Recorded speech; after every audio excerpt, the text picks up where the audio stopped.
pirmiausia, norėčiau pakviesti ir atkreipti visų dėmesį, kur vyksta šitas mūsų pokalbis. Mes jį norėjome tokį pavadinti, kad tai būtų prie apskritojo stalo. To stalo tokio ne visai apskritas, bet vis tiek dvasia turėtų būti tokia, kad mes kalbamės visi lygiai ir vienas kitą gali ir papildyti, ir nutraukti.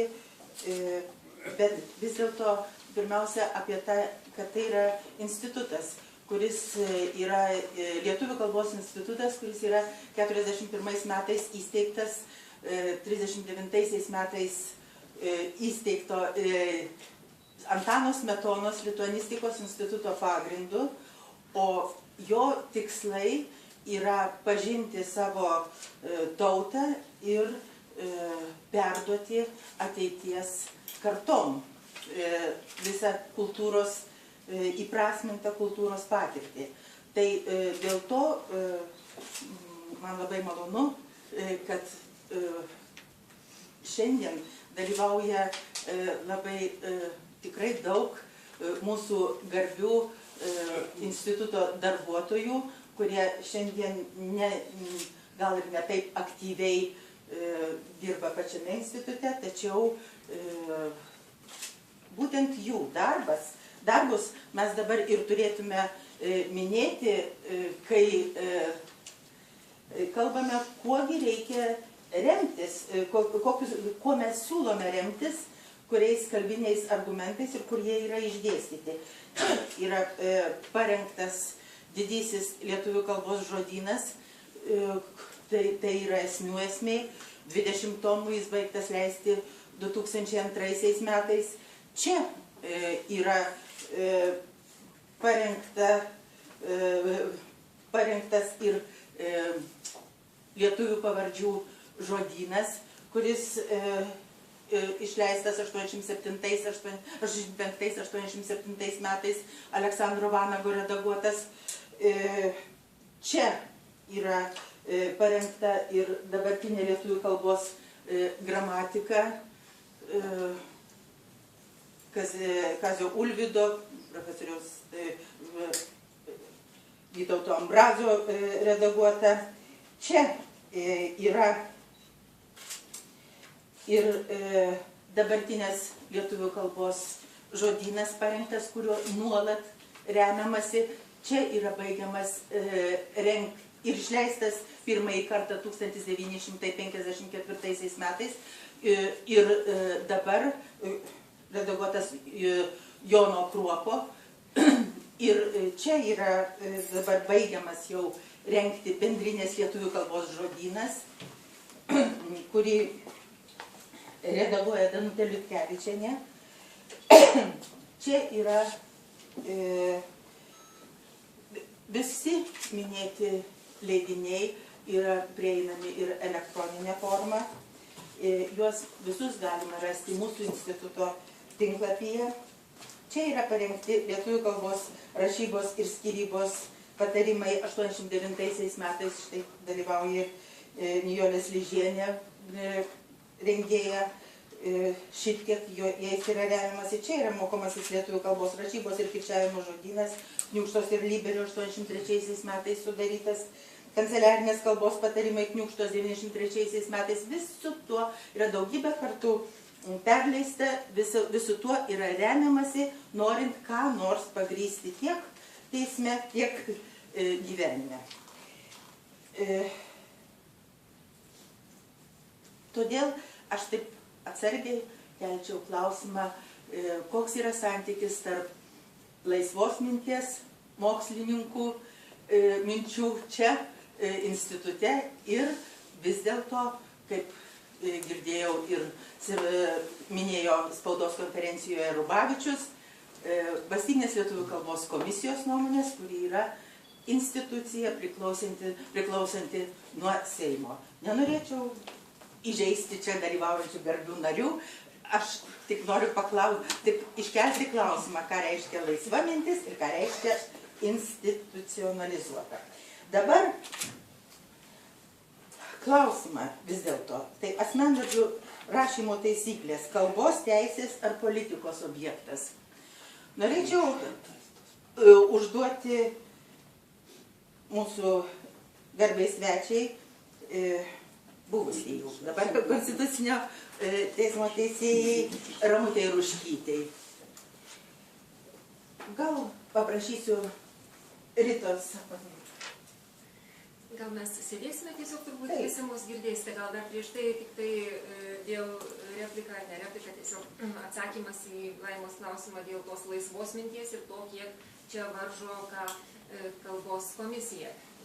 Šioje diskusijoje kalbos komisijos narių atrodo yra ne tiek daug, mūsų turbūt su kolega Sigitu Narbutu, nes nors institute pačiame yra keturios valstybinės kalbos komisijos narės, bet kitos arba išvažiavusios arba atostogauja, bet tai turbūt nėra svarbu. Šiandien, manau, mes galime kalbėti, diskutuoti laisvai, o kalbos komisija, kuriai yra suteikta galimybė savo išvadas pateikti tada, kai bus kreiptasi Seimo aukščiausių lygių, komisija savo išvadas savo ruožto svarstys ir pateiks. Šiandien mes turbūt turime kalbėti, svarstyti pačius kalbinius svarbiausia argumentus, kuriais gali būti pagrindžiamas valstybinės kalbos, sakykime, komisijos sprendimas išvados. Tai dabar norėčiau pirmiausia kalbėti apie teisinį šios visos didelės problemos aspektą. Ir labai gerai, kad turime teisininkę, kaip tik tokią, per kurios rankas ir ėjo, galima sakyti, šitą visą problemą, kurią nagrinėjo Konstitucinis teismas ir ne vieną kartą. Tai pirmiausia, turbūt reikėtų pradėti nuo 1991 metų aukščiausiosios tarybos nutarimo, kuris vadinosi dėl vardų ir pavardžių rašymo Lietuvos Respublikos piliečio pase. Daugiausia kalbama apie du šio dokumento punktus, kuriuose rašoma apie nelietuvių tautybės asmenų vardų ir pavardžių rašymą. Tiesiog gal priminsiu aš tuos punktus, turiu juos užsirašiusi pacituoti, kad jau tikrai žinotume, apie ką kalbame, o tada jau paklausiu. Tai, kas atrodytų, galbūt dar nėra iki galo aišku. Tai tas antras to senojo mūsų nutarimo punktas sako, kad nelietuvių tautybės asmenų vardai ir pavardės išduodamame Lietuvos Respublikos piliečio pase rašomi lietuviškais rašmenimis. Ir tas rašymas gali būti dvejopas, arba pagal tarimą ir nesugrammatinus, tai yra be lietuviškų galūnių, arba pagal tarimą ir sugramatinus, tai yra pridedant lietuviškas galūnes. Taigi, vienas punktas rašomi lietuviškais rašmenimis. Toliau, trečias punktas to paties nutarimo sako, kad asmenų turėjusių kitos valstybės pilietybę vardai ir pavardės išduodamame Lietuvos Respublikos piliečio pase gali būti rašomi pagal tos valstybės piliečio pasą ar jį atitinkantį dokumentą. Taigi jau yra išimtis iš, sakykime, iš to antrojo punkto, kur sakoma, kad, vadinasi, tos nelietuviškos pavardės gali būti kartais rašomos ir, matyt, nelietuviškais rašmenimis. Tai dabar būtų klausimas, kiek šitas nutarimas dar galioja ir ką apie jį yra pasakęs Konstitucinis teismas. Žodžiu, apie kurios punktus ir kad jau tikrai suprastume Konstitucinio teismo poziciją. Labadiena visiems, labai ačiū, kad pakvietėt. Man šiek tiek ir baisu kalbėti, nes po to nežinau, kiek klaidų pridarysiu. Tai iš tiesų, truputėlį man čia per daug nuopelnų priskyrė, aš nesu susijusi su šio nutarimo priėmimu. Jis buvo priimtas 21 metais, sausio 31 dieną, tai teisingai vardino, kad jis yra senas, bet jis kartu yra čempionas. Nes tiek čempionas pagal savo galiojimą laikę, tokių aktų iš to laikotarpio mes jau beveik neturim, tačiau nepaisant netgi to, kad jisai yra labai trumpas ir kad Konstitucija buvo priimta 22 metais, tai yra tik už metų, daugiau negu už metų, nes priimta spalio mėnesį. Ir visi aktai būdavo peržiūrimi ir keičiami, o šitas išliko iki šiol. Ir kai pabandžiau pažiūrėti jo genezę, tai turiu pasakyti garbingą auditorijai, kad vis tik jisai beveik identiškai buvo peržiūrėtas, tik tai raiška jo skiriasi, bet esmė, turinys buvo perkeltas būtent iš kalbininko sukurto teksto, ne iš teisininkų sukurto teksto. Ir gal čia yra priežastis, kodėl jis taip ilgai galioja. Tai aš turiu pasiėmus, kaip tik tai Valstybinio lietuvių kalbos komisijos prie Lietuvos Respublikos aukščiausiosios tarybos prezidiumo, tokių jau ir institucijų nėra, 90 metų lapkričio 29 dienos nutarimą, kuris buvo perkeltas į aukščiausios tarybos nutarimą ir pasirašo komisijos pirmininkas A. Vanagas ir komisijos sekretorius P. Kniukšta. Tai iš tikrųjų jisai yra labai lakoniškas ir labai aiškus, sakyčiau, teisinių požiūrių, jeigu įvertinti. Jį tyrė teismas 1999 metais ir tik vienintelį kartą ir yra tyrę šitą nutarimą. Jis dar 2 kartus aiškino. Nežinau, ar auditorija yra žinoma, kuo skiriasi Konstitucinio teismo nutarimo tyrimas ir aiškinimas. Tai tada galbūt pasakysiu, tai galioja visiems aktams, ne tik tai tiem, kurie susiję su pavardžių ir vardų rašymu. Kada teismas tyria teisės aktą, jis iš tikrųjų vertina, ar tas teisės aktas atitinka Konstituciją. Ir sprendimas yra galutinis, yra tam tikra rezoliucija, pagal kurią toliau turėtų būti tvarkomas gyvenimas. Tai tie aktai yra patys įvairiausi ir, kaip žinot, to Konstitucinio teismo nutarimai tiesiog persmelkia visą valstybės kūną. Galima, aišku, ginčytis, kad gal net ir per daug, nes mes sprendžiam, ar kariuomenė turi būti Lietuvoje profesionali ar ne, ir kokias akcijas Seimo nariai gali turėti, ko negali turėti, kokia turi būti kalba, kas yra šeima. Ačiū Dievui, dar nepaklausė, kas yra tauta.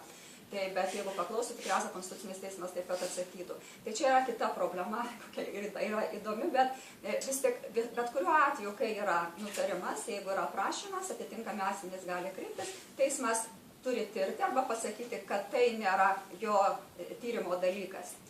Tai tirdamas va šitą nutarimą, teismas kitais žodžiais iš esmės pasakė, kad nėra tyrimo dalykas, kaip ką tik buvo minėta, to nutarimo, aukščiausiosios tarybos nutarimo, 3 punktas. Iš tikrųjų, Vilniaus apygardos teismas, kai kreipėsi į Konstitucinį teismą, jisai prašė ištirti visą šitą nutarimą, kuris, kaip sakiau, susideda tik iš 4 punktų, bet teismas pasirinko tik 1 punktą. Tai tą pasirinkimą jis argumentavo, kad kreipėsi Lenkų kilmės pilietis, kaip užrašyti pavardę į teismą ir būtent tik šitą klausimą reikia spręsti, o tą klausimą reglamentuoja 2 punktas, tai iš to jis padarė išvados, kad kiti punktai nėra aktualūs ir dėl to jisai netirs. Tai iš tikrųjų kyla toks klausimas, kadangi 2 punkte, kaip jau buvo minėta, labai aiškiai yra suformuluota taisyklė, kad turi būti Lietuvos Respublikos piliečio pase vardai ir pavardės rašomi lietuvių kalba ir tarsi yra lietuviškais rašmenimis. Tai iš kitos pusės 3 punktas tarsi paneigia, sako, jeigu jis turėjo Lietuvos pilietybę, o dabar tampa Lietuvos Respublikos piliečiu, tai tokiam asmeniui galima užrašyti pagal tos valstybės piliečio pasą, ar jie atitinkantį dokumentą. Tai yra tokia pilietybė, kokią jis anksčiau turėjo, kai buvo užrašyta tokia kalba ir perrašyta. Kitaip sakant, originalo kalba. Tai liktai paneigia tą taisyklę, pagrindinę taisyklę. Bet čia tiesiog yra kaip tos taisyklės išimtis. Ir teismas jos netyrė. Žinoma, koks būtų rezultatas, mes galime tik prognozuoti, jisai gali būti įvairus, gali teismas pasakyti, jeigu tikrai tirtų šitą 3 punktą, kuri tai yra išimtis. Galbūt jinai prieštarauja, ir taip žiniasklaidoje nemažai esu skaičiusi tokių dalykų, kad prieštarauja Konstitucijai, nes jis prieštarauja pagrindiniai taisykliai, gali pasakyti, kad išimčių gali būti. Nes pačioje Konstitucijoje, kaip analogija, galėčiau pasakyti, yra 23 Konstitucijos straipsnį, tikriausiai visi žinot, parašyta nuosavybė neliečiama. Taškas. Viskas, negalėtų čia skraidyti net lėktuvai, virš jūsų instituto, gal jums trukdytų ar ką nors, viskas, čia yra jūsų nuosavybė neliečiama. Bet 3 punktas sako, gali būti paimta visuomenės poreikiams, jeigu teisingai atlyginama ir jeigu tai daroma įstatymu. Tai yra padaryta išimtis. Pati Konstitucija, 1 dalis ir 3 dalis, tarsi 1 punktas prieštarauja kitam. Tai yra bendra taisyklė, taip konstruojamos teisės normos, yra bendra taisyklė, to gali būti išimtis. Tai šiuo atžvilgiu, matyt, taip irgi reikėtų skaityti, yra bendra taisyklė, yra tai išimtis, kuri galioja 91 metų aukščiausios tarybos nutarime. Bet žinoma, teismas nėra pasisakęs, aš sakau šiuo atžvilgiu savo nuomonę, kaip teismas pasisakytų, ar nepasisakytų, kad galbūt ir jinai prieštarauja. Tai jeigu mes iš tikrųjų vertintume tą 99 metų nutarimą Konstitucinio teismo, kai jis tyrė šitą teisės aktą, kai ir apsiribojo tik tai vieno punkto tyrimu. Taigi rezultatas to teismo sprendimo, nutarimo yra toks, kad šitas teisės aktas, tai yra to akto antras punktas, kurį jis tyrė, neprieštarauja Konstitucijai. Tai, kad rašoma lietuvių kalba, užsieniečių pavardės neprieštarauja Konstitucijai. Ir, kaip sakiau, trečias punktas nebuvo tirtas. Tai po to dar buvo 2 išaiškinimai Konstitucinio teismo. Vienas išaiškinimas sekė po 10 metų, tai yra 2009 metais, buvo klausimas. Klausti gali tai, kas jau yra parašyta, ką jau teismas yra pasisakęs. Ir teismas negali aiškinti to, ko jis anksčiau nėra tyręs. Tai čia irgi žiniasklaidoje matau, kad yra tokių nesusipratimų, nes dažnai sakoma ir šiuo atveju, kodėl to nepasakė, nepasakė. Teismas yra saistomas savo ankstesnio teksto. Jeigu nebuvo kas nors tirta, tai jis negali to pasisakyti. Nepaisant to, šitose abiejose išaiškinimuose vis tik yra šiek tiek daugiau pasisakyta. Tai jeigu kalbėsime apie 2009 metų sprendimą, tame sprendime, tas jau yra aktas, kitaip vadinasi, jau nebe nutarimas, o sprendimas, tame sprendime iš tikrųjų buvo klausima, suformulavo klausimą, prašymas atėjo iš Seimo ir buvo suformuluota, ar gali būti šalia lietuviškų įrašų kita kalba įrašais. Koks buvo atsakymas? Atsakymas buvo labai paprastas ir aiškus, kad taip gali būti, bet su tam tikrom išlygom, kad tas įrašas nėra oficialus ir dar teismas įrašė, čia nelabai turiu paaiškinimo, tada aš jau iš tikrųjų buvau teisme, kai priėmė 2009 metais, bet nebuvau pranešėję, buvo įrašyta, kad kitų įrašų skyriuje. Čia paaiškinimo kaip ir nelabai galėčiau pateikti, kodėl kitų įrašų skyriuje. Tas, kas dabar tarsi asmeniui ir trukdo, jeigu mes kalbėtume apie jo teisę į privatumą, nes kažkur kažkas turėjo ieškoti ir atrastą kitų įrašų skyrių, kokia ta tikroji jo pavardė. Tai klausimas buvo vienas ir atsakymas buvo vienas. Tačiau tame sprendime buvo dar keli dalykai papildomai vis tik pasakyti. Jie nebuvo kažkokie ypatingai nauji, bet 99 metais, tai yra, atsiprašau, 2009 metais, kas buvo toks tarsi karkasas dar tarp tų minčių, kurios yra susijusios tiesiogiai su nutarimo tyrimu 99 metais.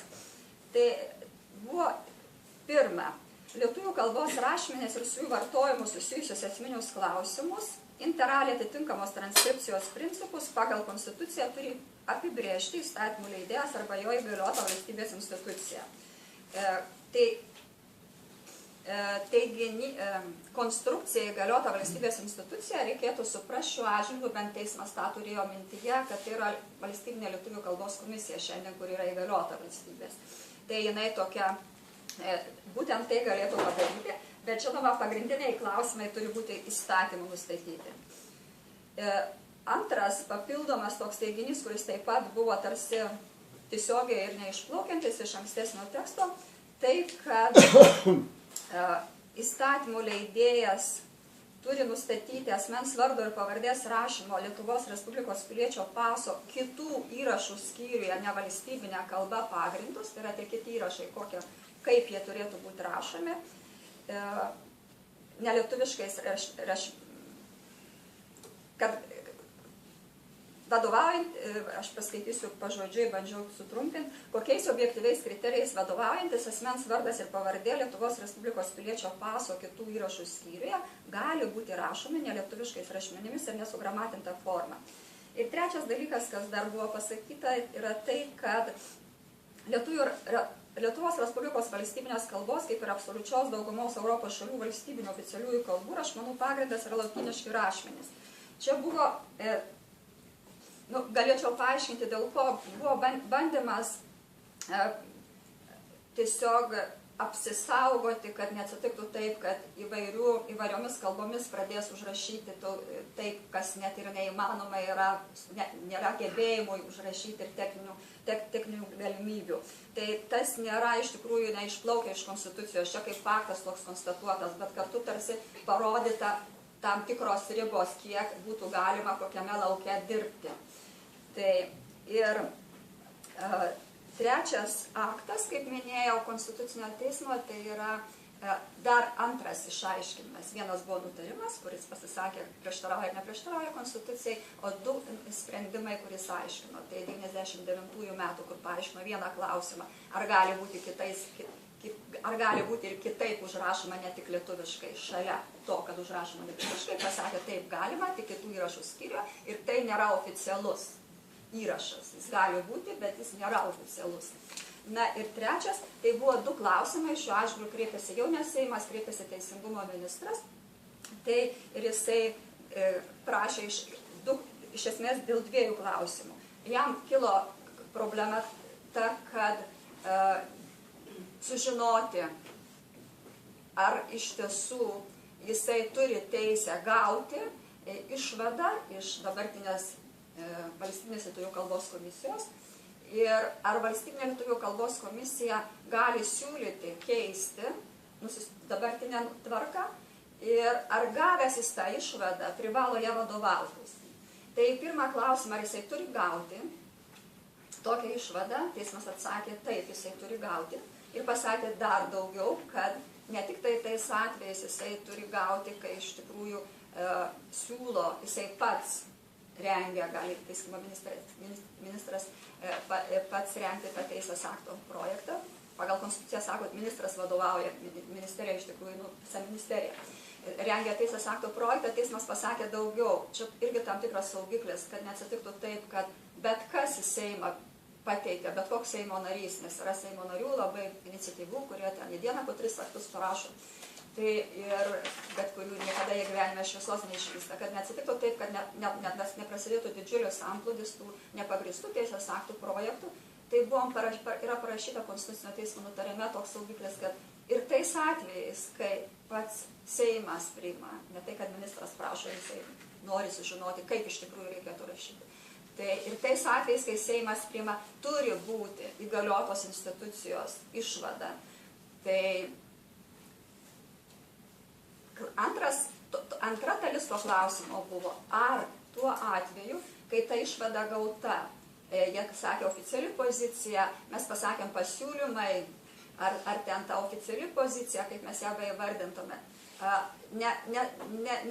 neperkeliam ministro žodžio vadovautis, nes pasirodė šiek tiek per stipru, nežinau, kiek čia tų niuansų yra kalbinių, bet jeigu mes skaitysime kalbą Konstitucinio teismo, vėlgi nežinau, čia galima taip sakyti, kad kalba tarsi yra Konstitucinio teismo teisės aktų kalba ir bendrinė kalba kita, bet kuriuo atveju mūsų teisės aktuose labai aiškiai mes skiriam savokas vadovautis ir atsižvelgti.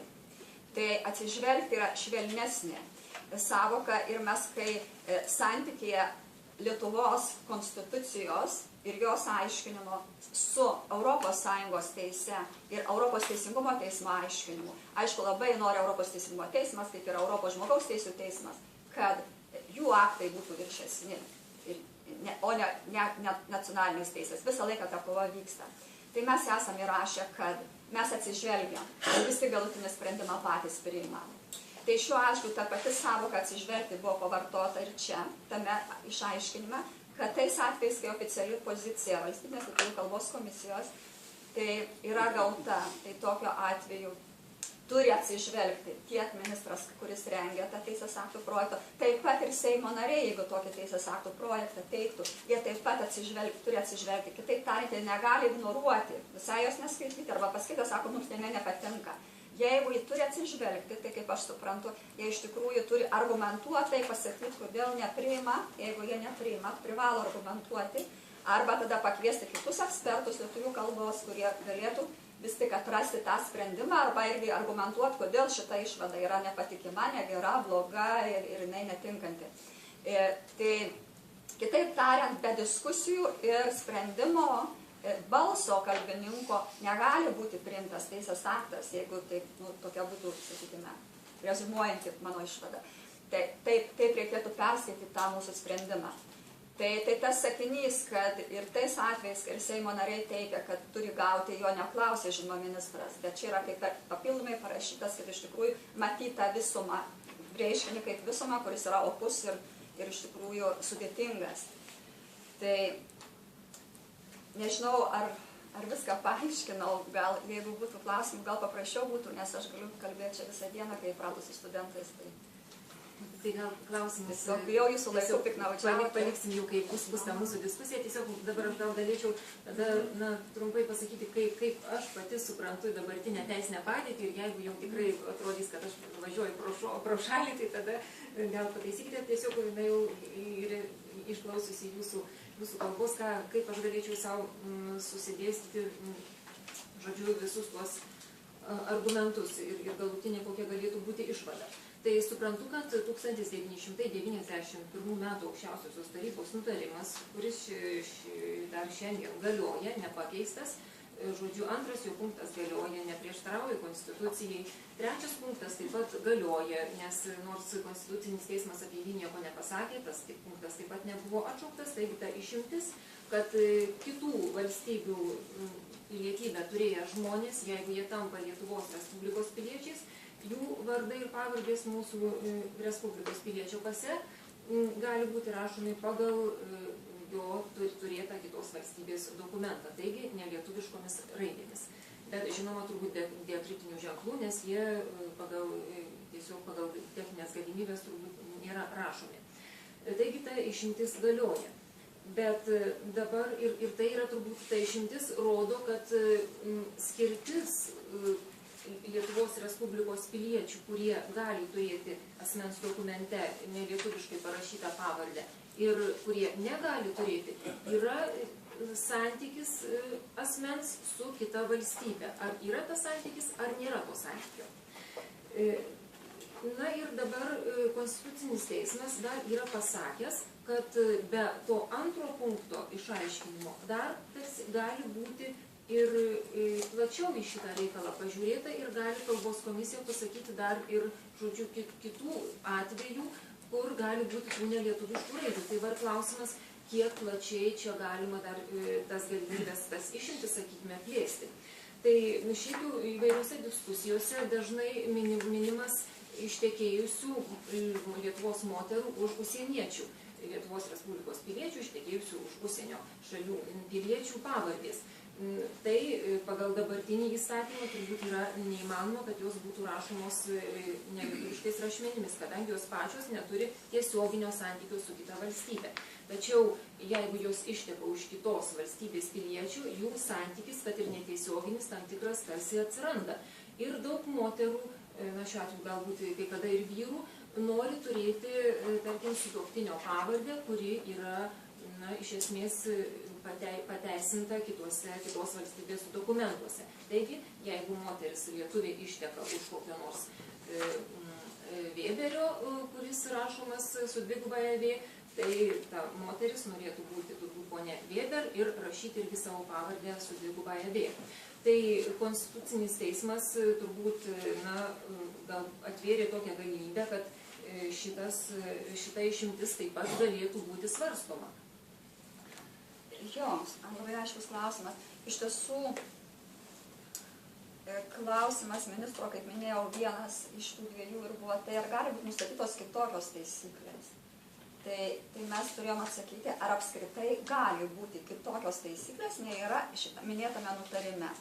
Tame nutarime taisyklių iš tikrųjų yra daug, nes yra antras punktas, bet tame antrame punkte jau yra kelios taisyklės. Sako, rašoma lietuviškais rašmenimis, su gramatika, be galūnių, su galūnėm, jau čia galima keletą taisyklių priskaičiuoti, po to ant trečiam punkte, kaip jau minėjau, yra kita išimtis. Kaip jisai surašys, ar gali būti kitokios taisyklės. Tai kitokia taisyklė netgi gali būti iš 2 punktų 1 punktą padarant, jau bus pakitusi taisyklė. Tai klausimas, aišku, buvo, kaip ir nereikalingas atsakymas į tokį klausimą, akivaizdu, kad gali būti kitokios taisyklės. Bet matyt buvo tikimasi šiuo atžvilgiu, kad kažką dar daugiau teismas pasakys ir dėl to tai buvo paklausta.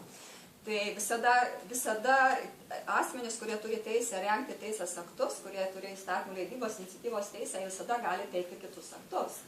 Tai šiuo atžvilgiu buvo pasakyta, taip gali būti tos kitokios, bet ir buvo pavojinga pasakyti tik tai tiek, kad pasakai, taip gali būti kitokios, tai galima suprasti, kad galima rašyti kirilica, arabiškai, aramėjiškai, nežinau kaip dar. Tai tokiu atveju vėlgi reikėjo kažkokius saugiklius uždėti. Tai tie saugikliai yra tokie, kad Nes mes negalim pasakyti, kokiais atvejais galima, kadangi teismas nekuria pats teisės normų, jam tai nėra leidžiama, jis tik pasako, prieštarauja konstitucija ar neprieštarauja, ir tą teigdamas argumentuoja, kodėl prieštarauja ar ne, ir iš to tarsi paaiškina kažką, bet jis negali pasakyti, koks turi būti teisės aktas. Tai tie saugikliai buvo iš tikrųjų tokie sugalvoti. Vėlgi galima čia sakyti, ar jie per geri ar blogi, ar per mažai ar per daug jų, kad vis tik nepaleist visiškai atvirą lauką, atsakius į klausimą, kad taip gali būti, nes kitaip atsakyti negalėjo, taip gali būti kitokios taisyklės. Tačiau buvo pasakyta papildomai tai, kas jau buvo pirmame nutarime 99 metų ir 2009 metų išaiškime, papildomai dar buvo įvesti keli dalykai. Tai buvo pasakyta, kad tos naujos taisyklės, koks bebūtų naujas užrašymas, kitokią taisyklę sukurtų kažkokį kitokį rašymą, vardo ir pavardžių pase, mes kalbam tik tai apie pavardžių rašymą pase, tai tokiu atveju tai neturi pažeisti lietuvių kalbos tradicijos, lietuvių kalbos sistemos, lietuvių kalbos savitumo. Tai 3 dalykai. Tai būtent šitie svarbiausi dalykai. Tai aišku, bet šitoj vietoj galima sakyti, kad permestas yra kamuolys į kalbininkų daržą. Bet kita vertus, kas geriau gali pasakyti, kas sudaro lietuvių kalbos sistemą, kokia buvo lietuvių kalbos tradicija ir koks yra lietuvių kalbos savitumas. Tai buvo 3 dalykai pasakyti, tie tarsi jau šitame lauke būtų lengviau dirbti ir tikrai, kad ta riba kažkokia būtų.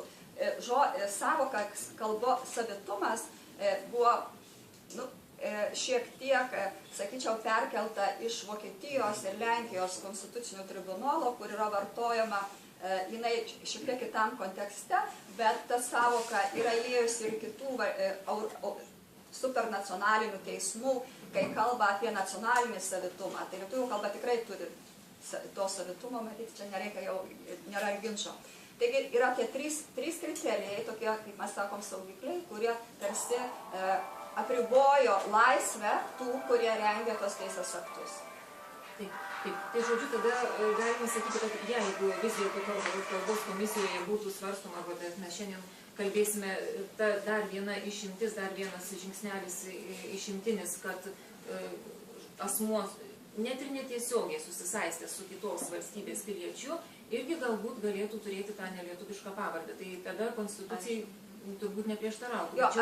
Jo, manau, kad mano nuomonė, aš negaliu pasakyti už visą teismą, nes pas mus priimti sprendimą labai sudėtinga, tai visokių būna dalykų, kol tas sprendimas priimamas ir koks jis bus, niekas negali niekada prognozuoti, bet pagal tai, kokia yra bazė sukurta dabar, tai iš tikrųjų manyčiau, kad tikrai neprieštarautų santuokos su kitu asmeniu, nes nebent tai būtų labai didelis skaičius tokių asmenų, ypatingai didelis, ir visi jie gyventų čia Lietuvoje, ir iš tikrųjų jie įeitų į kalbos vartojimą, būtų linksniuojami, būtų visose registruose ir kažkaip jau galėtų kenkti kalbos savitumui. Tai jeigu tai būtų, bet turbūt tas neįmanoma, nes kol kas viskas juda į priešingą pusę migraciją. Taip, apie tą funkcionalumą mes dar truputėlį kalbėsime. Tai šiaip atsakymas būtų, mano nuomonė, tikrai, kad galėtų. Taip. Aišku, ir dabar tada norėčiau jau paklausti mūsų gerbiamo kolegos administracinės kalbos didžiausio specialisto, kurio pavardė jau šiandien buvo paminėta, kaip pasirašiusio tą, žodžiu, pirmąjį dokumentą, nuo kurio ir prasidėjo turbūt šitie visi dalykai, daktarą Praną Kniūkštą. Paklausti norėčiau dėl 1938 metų pavardžių įstatymo, nes šitas įstatymas taip pat nemažai žiniasklaidoje minimas kaip tam tikras įstatymas, kuriuo tarsi mes galėtumėm remtis, išplėsdami galimybės rašyti pavardės asmens dokumentuose nelietuviškomis raidėmis. Tai norėčiau paklausti, kokia buvo esmė to pavardžių įstatymo, kokiomis sąlygomis jis priimtas ir ar mes galime šiandien jo visiškai patikimai remtis va šiuo mūsų konkrečiu atveju. Gal tik taip patogiau ar? Trumpai dar keletą žodžių dėl Konstitucinio teismo antrojo išaiškinimo. Dar buvo paminėtas vienas labai svarbus dalykas, kad šitos naujos taisyklės gali būti priimtos laikantis iš Konstitucijos inter alia jos 14 straipsnių kylančių reikalavimų, laikantis Konstitucijos 14 straipsnio reikalavimų. O 14 straipsnis rašo, kad valstybinė kalba lietuvių kalba. Vadinasi, pirmiausia, reikia laikytis Konstitucijos 14 straipsnių, o tie dalykai, kuriuos minėjo teisininkai, čia yra grinai kalbos dalykai, o teisės Konstitucijos dalykas taip pat yra pabrėžtas šitame Konstitucinio teismo išaiškinime. Dabar dėl 38 metų įstatymo. Šitame įstatyme yra vienas punktas, kur pasakyta, kad pavardės rašomos lietuvių kalbos pagal lietuvių kalbos taisyklės, o ne lietuvių pavardė gali būti, jeigu jis to prašo, parašoma taip, kaip jis pageidauja savo kalbą. Tai šitas punktas yra dabar minimas dažnai kaip argumentas. Bet reikia atsiminti, kad 38 metais Lenkija paskelbė Lietuvai ultimatumą ir Lietuva priėmė daugelį dalykų Lenkijos. Ir pagal šitą spaudimą, pagal tą ultimatumą galėjo toks punktas būti įrašytas ir į šitą įstatymą.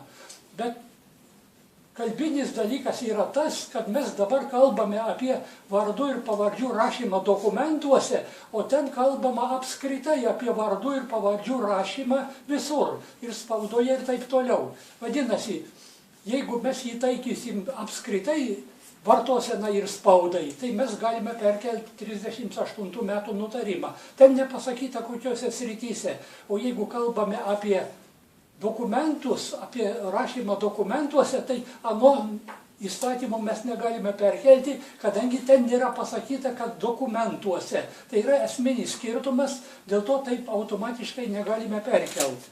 Be to yra dar vienas dalykas labai svarbus. Tame 38 metų įstatyme yra kalbama, kad gali būti rašoma kaip pilietis pageidauja pagal savo gimtąją kalbą. Bet ten visiškai nekalbama apie rašmenis ir raides. Rašymą vienokią ar kitokią kalbą ten supranta plačiaja prasme, tas rašymas apima ir morfologinę, ir gramatinės formas ir taip toliau. 38 metų įstatymas buvo priimtas po to, kai buvo vajus lietuvinti lietuviams savo pavardės. Ir ten buvo daug kalbama apie pavardžių priesagas ir taip toliau. Tai šitas nutarimas, šitas tuo metu įstatymas turėjo galvoj ne rašmenys, o apskritai, kad pilietis gali rašyti pagal savo kalbą taip, kaip jis nori, kad būtų parašyta. Sakysim, koks nors Žukovski, bus Žukovski, o negalima rašyti Žukauskas. Jis pageidauja pagal savo kalbą Žukovski, jis gali pageidauti ir be galūnės. Tai tas rašymas 38 metų leidimas rašyti išimtinė tvarka pagal gimtąją kalbą apima ne rašmenys, o apima apskritai rašymą pavardės ir jis apima ne dokumentų kalbą, o apskritai vartojimą įvairiose kalbos srityse. Vadinasi, negalime mes automatiškai 38 metų nutarimo perkelti į dabartinius laikus ir į dabartinius įstatymus. Kad šitas rašymas suprantamas plačiau, galiu pailiustruoti kitų pavyzdžių. Buvo priimtas įsakymas dėl žmonių vardų ir pavardžių rašymo 1920 metais. Tame nutarime yra rašoma kaip tik apie dokumentus ir apie rašymą plačiau suprastą reikšmę. Šitas 20 metų įsakymas, ministro pirmininko Galvanausko pasirašytas, sako, dokumentuose ir oficialiniuose raštuose žmonių vardai, pavardės ir pravardės turi būti rašomi nelaužant lietuvių kalbos dėsnių, būtent taip, kaip jie yra lietuvių kalboj tariami. Apskritai, pirmas pagrindinis punktas. O antras punktas yra pasakyta, ne lietuvių vardai ir pavardės rašomi, nekeičiant jų šaknies, tik prikergiant lietuviškas galūnes. Galiu aiškiai pasakyta, nekeičiant šaknies, tik pridedant lietuviškas galūnes. Tik prikergiant lietuviškas galūnes. Jeigu jis nori, gali būti prikergiama, gali būti neprikergiama. Ten aiškiai yra pasakyta apie rašymą plačiaja prasme, o ne apie rašmenys. Kodėl nesiremia šituo nutarimu mūsų oponentai, o remiasi 38 metų nutarimu, dėl to, kad ten galima pritempti, o šito negalima pritempti. Tai tiek trumpai aš norėjau parašyti. Ačiū. Tai suprantama, kad tuo 38 metų pavardžių įstatymų negalima remtis visai tiesmukai ir negalima jo normų perkelti kaip tik į asmens dokumentus, nes ten kalbama daug plačiau. Na ir dabar jau laikas labai tirpsta, turime eiti prie kalbinių argumentų toliau, turbūt galima. Taip, tai antras klausimas dar buvo toks: nelietuviškos raidės Lietuvos Respublikos asmens dokumentuose gali būti ar ne? Lietuviškai rašyti pradėjome ne šiandien ir nuo mūsų priklauso, ar ne šiandien baigsime. Istorijos klodai, kaip buvo rašoma lietuviškai, irgi mūsų institute yra sudarytas elektroninis senųjų raštų tekstynas, kurio vadovė ir yra habilituota daktarė Onutė Leknavičienė. Tai aš ir paprašysiu papasakot, kaip buvo, kokia tokia trumpa istorija, ar visuomet lietuviai tą vienintelę abėcėlę rašė, juk ne taip buvo, ta abėcėlė keitėsi, kokių čia būta peripetijų. Aš noriu dar kartą pasakyti, kad reikia skirti apskritai vartojimą kalbos faktų ir rašybą apskritai lietuvių kalboje visokiuose raštuose ir vartojimą dokumentuose. Aš iškart noriu perspėti, kad čia mes nenukryptume į visokias istorijas, reikia kalbėti konkrečiai apie dokumentus. Dėl to, kad mums yra tai svarbu, o mes nueisime į lankas ir nieko nesuprasime. Mėginsim. Visi trumpai glaustai. Gerai, aš stengsiuosi sieti su dokumentais. Šiaip norėčiau pasakyti keletą minčių apie abėcėlės ir visuomenės santykį. Kai mes norim pagerbti Mažvydą, sakom, kad jis pirmasis sukūrė lietuvių kalbos abėcėlę. Sukūrė, bet tai ne ta abėcėlė, kurią mes rašome dabar. Ir pats jis vartojo daugiau raidžių, negu pateikė abėcėlėje. Jis davė tipišką lotynų kalbos abėcėlę. O lotynų kalboje nebuvo garsų š, ž, č, vadinasi, lotynų kalbai nereikėjo ir šitų raidžių. Ir lietuvių abėcėlės istorija, būtent šitie pučiamieji priebalsiai, jų rašybą labiausiai ir įvairavo. Mažvydas garsui š atspindėti rinkosi vokiškas 3 raides S, C, H. Ž perteikė vokišku escetu.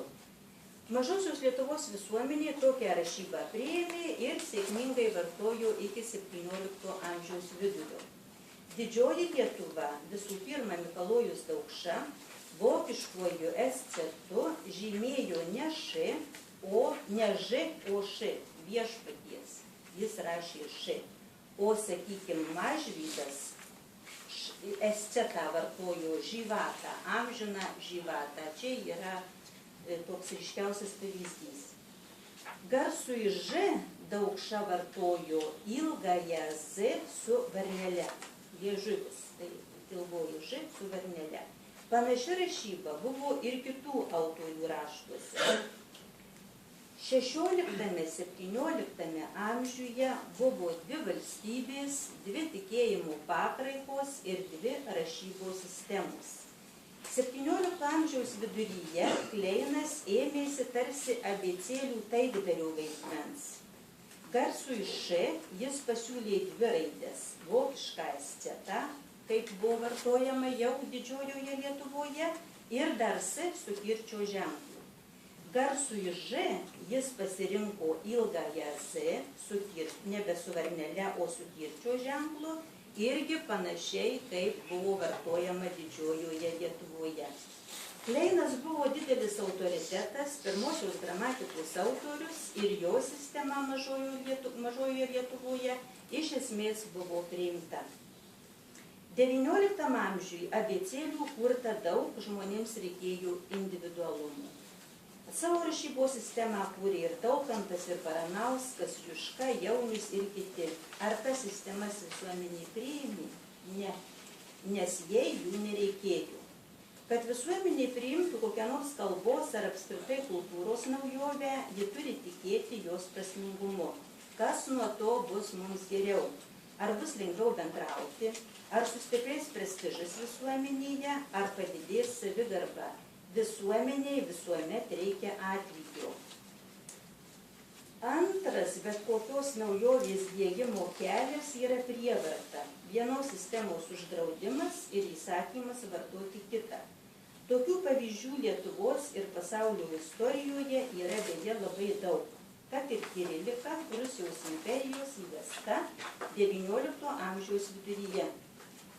Lietuviškos knygos buvo leidžiamos beveik pusę amžiaus, žmonės iš tiesų išmoko ir skaityti, ir netgi rašyti, netgi rašė kiriliką ir laiškus, tačiau prievartinė kirilika Lietuvoje neišliko. Visuomenė iš esmės ją, nors ir buvo pramokusi, ją irgi atmetė. Jablonskis pateikė lietuvišką abėcėlę 1901 metais ir ji vartojama iki šiol. Vadinamųjų šnipščiamųjų problemą jis išsprendė remdamasis čekų rašyba, varnelėmis virš raidžių Ž, Ž, Ž.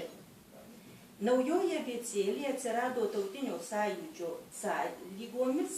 Ji buvo reikalinga visuomeniai visų pirma kaip bendras kodas, kuris paprastai tampa ir valstybingumo simboliu. Abėcėlę priėmė ir palaikė pirmiausia tautos ir kalbos lyderiai. Buvo sukurta mokymo programa, abėcėlė įtraukta į švietimo sistemą. Jie atitiko pagrindinius kriterijus – efektyvumo, adekvatumo, priimtinumo ir galiausiai ir tapo tuo bendruoju kodu, užtikrinančių pagrindinę kalbos funkciją, tai yra komunikacija. Siedama šitų konkrečiai raidžių žymėjimą su dabartiniais siūlymais lenkų asmenvardžius rašyti lenkų abėcėlės raidėmis, norėčiau pabrėžti štai ką. Garsui Š reikėtų digrafo SS sudaryto iš lietuvių abėcėlėje esančių raidžių. O garsui Ž žymėti reikėtų dviejų lietuvių abėcėlėje nesančių raidžių. Ž su tašku kietajam ir Ž su tašku minkštajam. Jei lenkų asmenvardžiai dokumentuose bus rašomi lenkų abėcėlės raidėmis, į Lietuvos asmenvardžių sistemą įsilies daug vardų ir pavardžių su kitos valstybės valstybinės kalbos raidėmis, konkrečiai su Lenkijos valstybinės kalbos raidėmis. Antra, esant tokiai situacijai, neišvengiamai atsiras bendravimo sutrikimų. Kliūčių sėkmingai komunikacijai ir atitinkamai konfliktų tarp jų ir tautinių, o jie paprastai prasidėję buitinių lygmenių, paskui pereina į politinį. Dar norėčiau pasakyti, kad taip kaip aš suprantu, tai tų dviejų raidžių atsiradimas Ž su tašku ir Ž su dešininiu kirčiu pažeistų lietuvių kalbos sistemą. Vienam garsui Ž atsirastų 3 rašmenys. Lietuviška Ž, Ž su tašku ir Ž su kirčiu. Dabar norėčiau tiesiog sumodeliuoti tokį epizodą, kur, man atrodo, yra galimybė konfliktams atsirasti. Tarkim, žmogus telefonu registruojasi poliklinikoje ir pasako pavardę Želažnik. Aš ją čia turiu. Tai yra labai Lenkijoje populiari pavardė, visos pavardės, kurias aš sakysiu, yra iš Lenkų pavardžių internetinių puslapių. Registratoriai turi surinkti ją kompiuteriu ir turi identifikuoti asmenį informacinėje sistemoje. Dabar tos sistemos jau visur yra. Kiek kartų ji turės to žmogaus klausti, kaip rašyti pavardėje girdimą Ž. Jis yra dviejose vietose ir jis yra skirtingas. Jei nepataikys surinkti, sistema asmens neidentifikuos, sakys, jūsų čia nėra, jūs ne mūsų pacientas. Kiek laiko simbolių lentelėje registratorė ieškos Z su tašku, antruoju atveju ji ieškos Z su dešininiu kirčiu. Dar keletas pavyzdžių iš Lenkų interneto puslapių. Sakykim, žodžiu ištariamos šitos pavardės, žmogus turi jas užrašyti.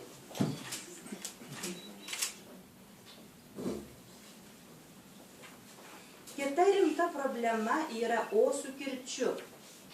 Ji tariama kaip U. Ar pavyktų, aš negaliu. Ar pavyktų registratoriai girdimą U užrašyti O?